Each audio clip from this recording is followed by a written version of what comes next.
Las campanas de la misión de San José en Guadalajara sonaban suaves en la tarde tardía, sus ecos trayendo un aire de misterio por el patio empedrado donde se reunía la fiesta de la boda de mi hija.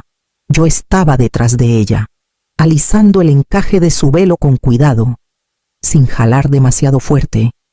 Lucía radiante de blanco, con las mejillas sonrosadas y los ojos brillando de pura emoción.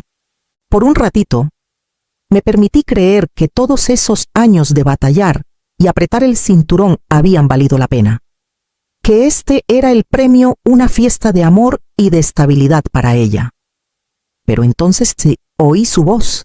El tono de Gabriel era bajito, solo para su padrino al fondo del salón, pero las palabras se colaron por el aire como si me las hubiera escupido en la cara. Esa vieja va a arruinarlo todo. ¿Por qué se empeña en estar aquí? Mis manos temblaron contra el velo, las mantuve firmes, acariciando la tela delicada con toda la calma del mundo. Xóchitl me miró en el espejo que estaba recargado contra la pared de adobe, y yo le saqué una sonrisa bien grande para tapar el ardor que me quemaba por dentro.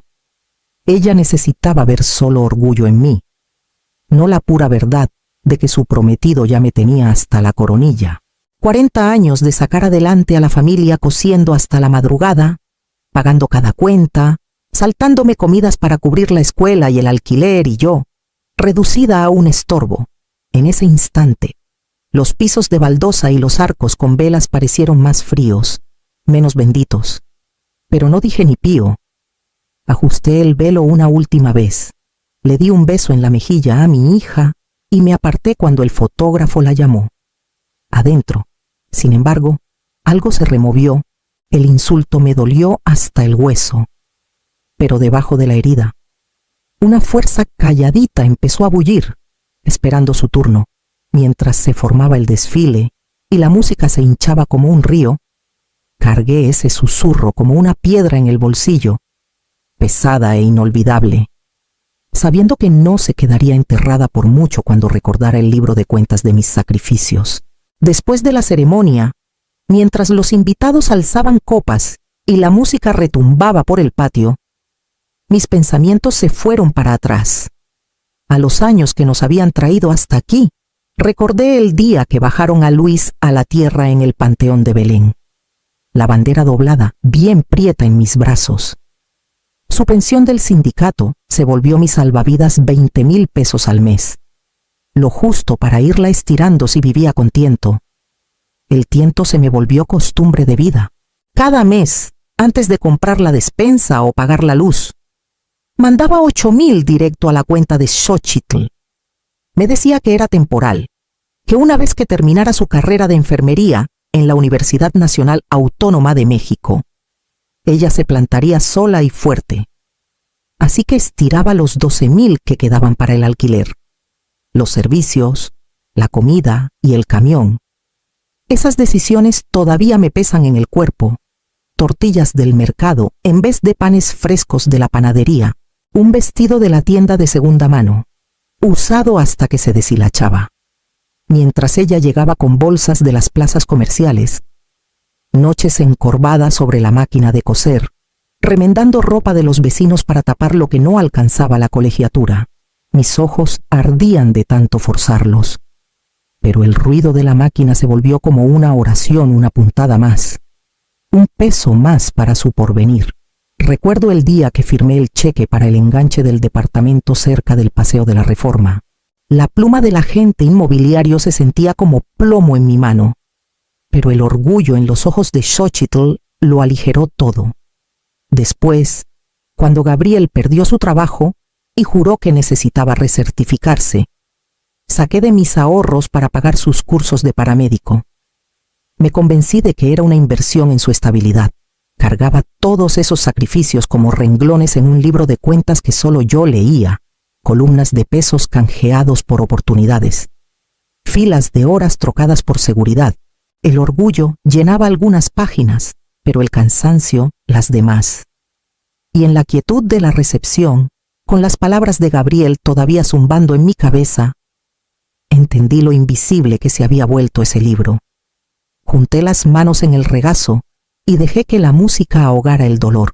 Mi sonrisa se mantuvo por las apariencias, pero por dentro sumaba deudas, dándome cuenta de que cada cuenta tiene su límite.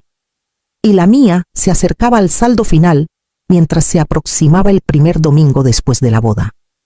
El domingo después de la boda, me levanté temprano como siempre. La rutina me llevó a la cocina, donde doré la carne despacito, dejando que la cebolla y el ajo llenaran las piecitas con un calor que olía a casa. Mi olla de hierro colado burbujeaba, y removí el guisado de res como si nada hubiera cambiado, pero algo adentro se me revolvía inquieto. El susurro de Gabriel en la misión todavía se me pegaba como espinas de nopal. Puse las tortillas en el comal, viéndolas inflarse, y me pregunté por qué mis manos seguían trabajando si mi corazón ya no quería darles de comer. Hacia el mediodía, llegaron Xochitl y Gabriel, con voces alegres y esa chispa de recién casados. Ella me dio un beso en la mejilla. Él asintió, como si entrara a un restaurante donde el servicio es de ley. Dejaron las bolsas cerca de la mesa, esperando que yo pusiera los platos como todos los domingos desde que ella era chiquita. Apagué la estufa. La olla siseó en protesta, el vapor subiendo en el silencio. Me limpié las manos en el mandil y solté las palabras antes de que el miedo me las tragara. ¿Pueden comprar comida en el camino de regreso? El aire se congeló. Xochitl parpadeó. Su sonrisa se le torció. Gabriel alzó las cejas. Medio divertido, medio molesto. Nadie dijo nada. Solo se oía el tic-tac del reloj de la cocina y el crujido suave de las tortillas enfriándose. Sentí mi propia sorpresa por lo que se me había escapado de los labios. Después de décadas de sí a la colegiatura, sí al alquiler, sí a las comidas, este era el primer no. Cayó pesado en la habitación, como una piedra en agua quieta. Y aunque mi corazón latía a 1000, no lo recogí. Colgué el mandil en su clavo y me senté, ya pensando en qué más podía deshacer antes de que empezara su luna de miel. Antes del amanecer, me senté a la mesa de la cocina. El brillo de la pantalla de mi teléfono reflejándose en las hojas de los geranios alineados en el alféizar. El guisado de ayer todavía estaba en la olla, intacto, testigo mudo de mi rechazo.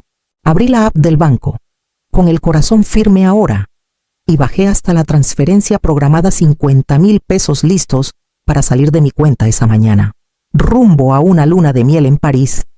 Con un toque, la cancelé. El mensaje de confirmación parpadeó en la pantalla, y un peso que cargaba desde hacía años pareció evaporarse. Pasé a la sección de usuarios autorizados. 2 nombres me miraban fijo: Xochitl López y Gabriel Herrera, mi hija y su marido, cada uno con una tarjeta que me había dicho era para emergencias. Oprimí el botón de congelar en ambas cuentas, sin que me temblara el dedo. Otro mensaje confirmó la acción. Por primera vez en décadas, cada peso de mi pensión y ahorro se sentía solo mío. El sol salió despacio, tiñendo el cielo de naranja pálido.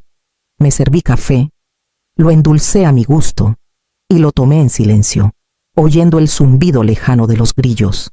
Pensé en Luis y en su advertencia de no dejar que la comodidad se convirtiera en carga. Lo había ignorado demasiado, pero ahora su voz se sentía cerca, afianzando mi decisión. Al otro lado de la ciudad, en el Aeropuerto Internacional de la Ciudad de México, Xochitl y Gabriel arrastraban sus maletas al mostrador, con pasaportes en mano y sueños de París en la lengua.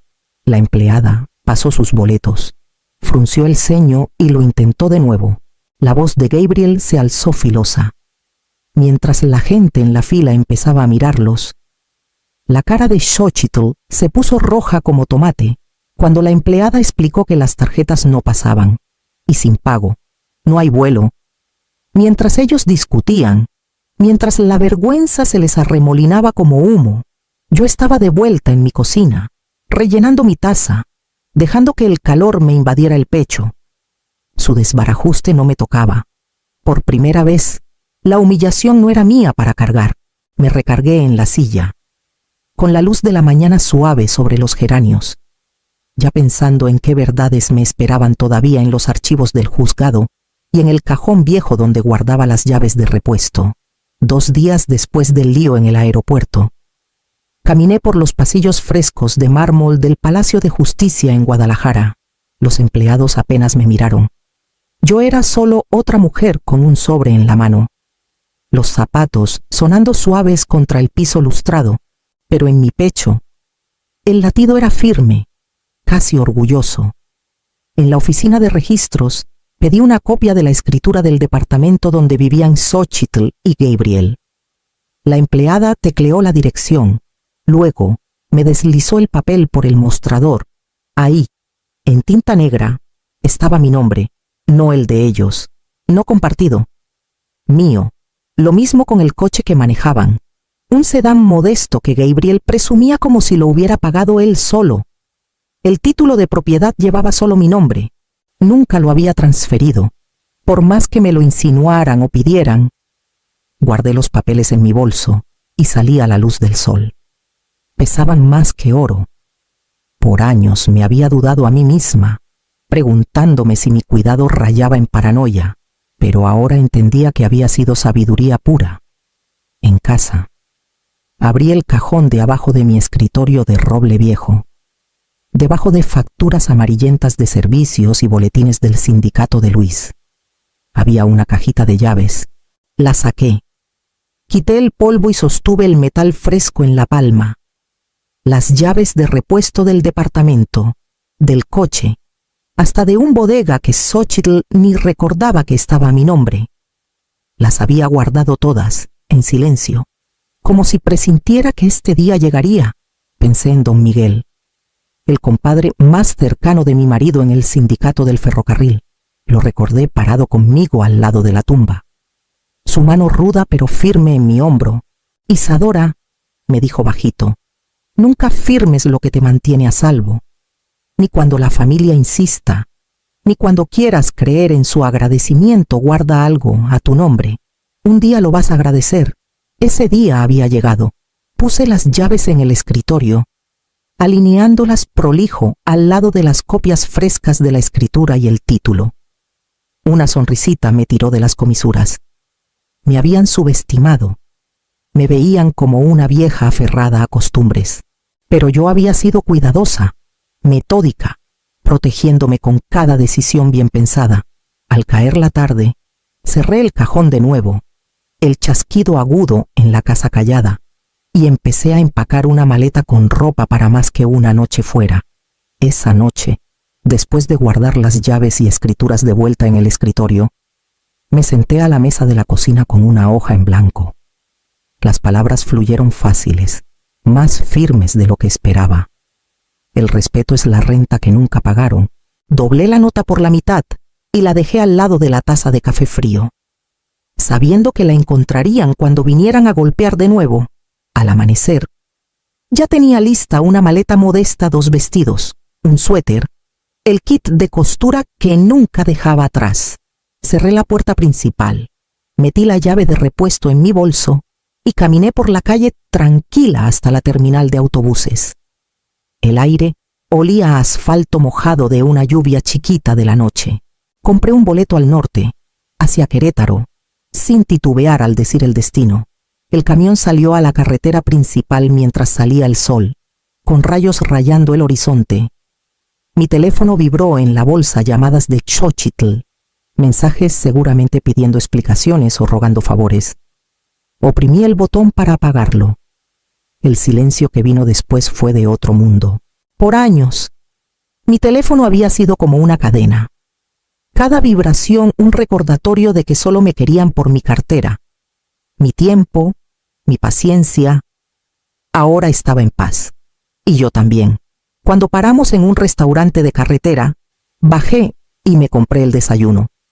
2 huevos revueltos, tocino crujiente al punto y un bolillo chorreando miel. No pensé en partir porciones. No calculé qué guardar para otro.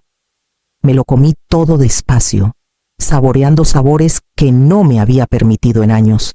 Se sintió como un derroche bendito, como si alimentara no solo el cuerpo, sino un pedazo del alma que tenía hambriento. Para cuando el camión llegó a Querétaro, me sentía más ligera y más sabia, como quien se quita un abrigo pesado después de demasiadas temporadas. Mi hermana Rosa me esperaba en la terminal, con brazos fuertes y el pelo plateado recogido en una trenza. No preguntó de una, solo me abrazó, como si ya lo supiera todo. En su casa cerca del jardín Cenea, tendió una cobija limpia en la cama de huéspedes y preparó café con canela. Nos sentamos juntas en su mesa de cocina, oyendo el zumbido de los grillos afuera. Por primera vez en años, hablé sin miedo a que me juzgaran.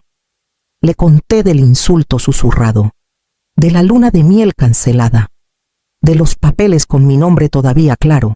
Ella escuchó, asintiendo, sin cortar, hasta que me callé. Isadora, me dijo suave, no te has perdido, has llegado. Esa noche, dormí sin poner alarma, sin planear transferencias de la semana, sin preguntarme qué cuenta o crisis me esperaba. Mis sueños fueron suaves, no revueltos, y cuando desperté a la mañana siguiente con el sol derramándose sobre la cobija, supe que había cruzado a otra vida, una donde las consecuencias de mi ausencia apenas empezaban a llegar a Guadalajara. De vuelta en Guadalajara, el silencio que dejé atrás empezó a quebrarles el mundo en pedazos. Primero llegó el aviso de renta, naranja chillón pegado en la puerta del departamento. Xochitl llamó al casero con voz temblorosa, jurando que el dinero llegaría pronto, pero nunca lo hizo, en semanas. El coche se lo llevaron también, remolcado en la noche por el banco que todavía tenía el gravamen a mi nombre. Gabriel empeñó su reloj, el que presumía con orgullo en la boda, y volvió con menos de lo justo para la despensa. Las compañeras de Xochitl murmuraban cuando pedía prestado para el camión, y la vergüenza se le pegaba como un uniforme extra. En la parroquia, las lenguas chismeaban más que las campanas. Todos sabían que la luna de miel se había desinflado antes de empezar. La historia corrió más rápido que la verdad que la mamá de la novia había cerrado su bolsa y su paciencia. Me imaginaba sus caras cuando los vecinos ofrecían lástima en vez de envidia, los hombros de Gabriel tiesos de coraje, los ojos de Xochitl esquivando a las amigas que preguntaban de más. La desesperación y la vergüenza habían reemplazado la soberbia fácil que cargaban a mis espaldas por años. Mientras tanto, yo caminaba cada mañana con Rosa por el río Santiago. El aire olía a cedro y agua. Los corredores nos pasaban con un saludo, y dejaba que el paso de mis pies se acompasara con la fuerza callada que crecía adentro. Hablábamos de cositas su jardín, recetas que queríamos probar sin prisas, sin el peso de exigencias. Por las noches, nos sentábamos en su porche viendo los murciélagos salir de debajo del puente, miles de alas contra el crepúsculo. Por primera vez en décadas, me sentía parte de la noche en vez de ajena a ella. Mi ausencia estaba remoldando Guadalajara de formas que no necesitaba ver de cerca. Su desmoronamiento era de ellos, para sufrir. Mientras yo aprendía qué significaba volver a ser una entera, mientras me servía otra taza de café en el porche de Rosa, empecé a bosquejar en mi mente los nuevos términos en que un día podría dejar que Xochitl volviera a mi vida. Una tarde, mientras Rosa preparaba té, me senté a su escritorio con una hoja rayada y empecé a escribir. Las palabras vinieron lentas al principio, luego cobraron fuerza, como agua rompiendo una represa. Xochitl, empecé. Si quieres que esté en tu vida, será en mis términos. De hoy en adelante nada de transferencias automáticas de mi pensión, nada de tarjetas de emergencia a su nombre. Las visitas solo cuando yo invite, no como costumbre esperada. Y sobre todo, el respeto se muestra en palabras y en hechos. Sin esto, ¿no hay relación entre nosotras? Doblé la carta, la metí en un sobre y la mandé a la mañana siguiente antes de caminar por el río. El aire se sentía más liviano, como si escribir hubiera despejado el camino adelante. Días después, Xochitl llamó. Su voz estaba ronca de tanto llorar, cada palabra un ruego. Aunque evitó mencionar las reglas de frente, la voz de Gabriel cortó del fondo, aguda de maldiciones, echándome la culpa por humillarlos, por romper lo que él llamaba la unión familiar. Pero el equilibrio había cambiado. Su enojo ya no me llegaba. Las reglas no eran una sugerencia, y no me iba a dejar convencer para rendirme. Rosa me vio colgar el teléfono y asintió. «Has trazado la raya, hermana. Ahora es de ellos, cruzarla o no». Esa noche, dormí más profundo que en años. Por primera vez, mi futuro no se sentía como un río sin fin de obligaciones. Era un camino que yo elegía, y ellos tendrían que decidir si lo andaban conmigo o se quedaban atrás. La semana siguiente, la prueba de su elección llegó a mi puerta de una forma que no esperaba. A mediados del verano, el calor en Guadalajara apretaba pesado en cada calle, de ese que encoge las hojas y hasta frena a las palomas en la plaza. Xóchitl me llamó una tarde, con voz más firme de lo que había oído en meses. Me invitó a cenar a su departamento, asegurándome que sería sencillo, pero pagado con su propio sueldo. Dudé, luego dije que sí. Cuando llegué, la mesa estaba puesta con platos desparejados y un olorcito a arroz con pollo llenaba la cocinita chica. Xóchitl se movía nerviosa, alisándose el vestido, y al fin se sentó enfrente. Juntó las manos y preguntó bajito: «¿Cómo estás, mamá?». La pregunta me sorprendió más que la comida. En todos estos años había pedido ayuda de 1000 formas, pero nunca por mí. La comida era simple, pero cada bocado sabía a su esfuerzo. Y me permití sonreírle de una manera que no hacía desde antes de la boda. Una semana después, oí martillazos afuera de mi casita. Cuando salí, encontré a Gabriel en camiseta, sudando a chorros por la espalda mientras arreglaba la cerca que se caía. No levantó la vista de inmediato. Solo siguió clavando los clavos en la madera. «Pensé que te debía más que palabras», murmuró, pausando para secarse la frente. Su orgullo se doblaba bajo el sol. Pero por una vez era su trabajo, no mi sacrificio, el que llenaba el silencio entre nosotros. Me quedé en el porche, con brazos cruzados, dejando que el sonido del martillo y el clavo reemplazara las disculpas huecas de que ya estaba harta. Por primera vez, empecé a creer que el cambio podía ser real, no con promesas, sino con pruebas. Para fines de agosto, ya empezaba a imaginar cómo sería la paz en mi propia casa de nuevo. Las rosas a lo largo de la cerca de mi patio trasero estaban en todo su esplendor, sus pétalos atrapando el sol de finales de verano como llamitas. Adentro de la casita, sobre mi escritorio, colgaba enmarcada la escritura de la casa y el título del coche. 2 papeles que antes pesaban como yugos, ahora eran recordatorios de lo que había recuperado. Con el dinero de la pensión, ya no chorreando en pedidos sin fin. Por fin agendé las visitas al doctor, que había pospuesto por años. Me compré una máquina de coser nueva y robusta, su zumbido firme y placentero. Ya no una herramienta de sacrificio, sino de puro gusto. Cuando Rosa sugirió un viaje a San Miguel de Allende para ver los senderos de flores silvestres, pagué sin pensarlo 2 veces. Caminamos entre bugambilias y cempasúchil, riéndonos como chavas que nunca les enseñaron a medir la alegría contra el costo. Xóchitl empezó a visitarme cada miércoles por la tarde. Traía comidas caseras o bolsas de despensa que ella misma pagaba. Ya no llegaba con exigencias escondidas en su sonrisa, solo con cuentos del trabajo, detallitos de cariño y la humildad de quien ha aprendido el peso de sus decisiones. Gabriel venía menos, pero cuando lo hacía, se portaba con un respeto más callado, sus palabras sin la fanfarronería de antes.